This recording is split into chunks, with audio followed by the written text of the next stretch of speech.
the issue with the WNBA, and I'm going to repeat a mantra. It is the most unlikable league and culture in all of sports by far. And I'm talking from the players to some of the ownership, to all the media members, to the podcasters, to those who defend it. It's the most unlikable league in the whole wide world. And this is just another piece of evidence to support that statement. Caitlin Clark's $1 million rejection sends WNBA into full panic. The WNBA is facing a storm unlike anything it has seen before, and at the heart of it all is Caitlin Clark. Her shocking decision to turn down a $1 million offer from the newly founded unrivaled league has sent shockwaves through the sports world, not because of what she gave up, but because of what it revealed.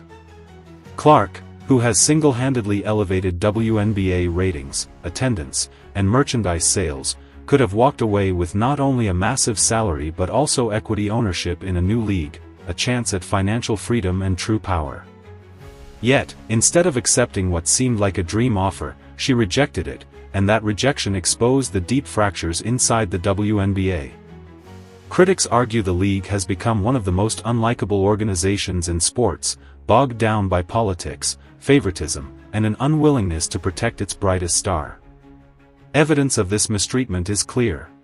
Is another reason why Caitlin Clark needs to flee the WNBA. It's a political organization. They're not serious about business. That they don't care about traditional sports fans. It's a little cult that puts out little political statements and everybody wears vote t-shirts. They don't care about making money. They don't care really about building up this league and making it profitable. They're a charity.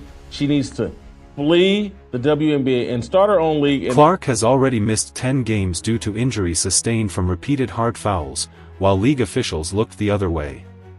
Even players like Sophie Cunningham have admitted publicly that the WNBA has failed to protect Clark, leaving fans to wonder whether she is being deliberately targeted. Adding fuel to the fire was her Olympic snub, which, according to veteran reports, was politically motivated and designed to protect aging veterans rather than reward talent.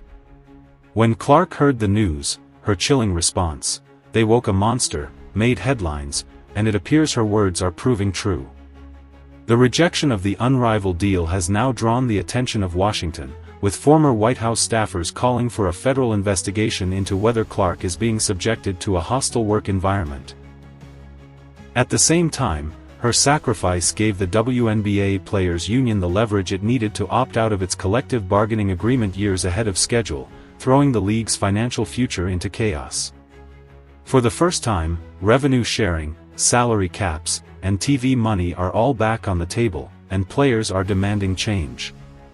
The WNBA, once insulated and able to dismiss criticism as growing pains, can no longer hide.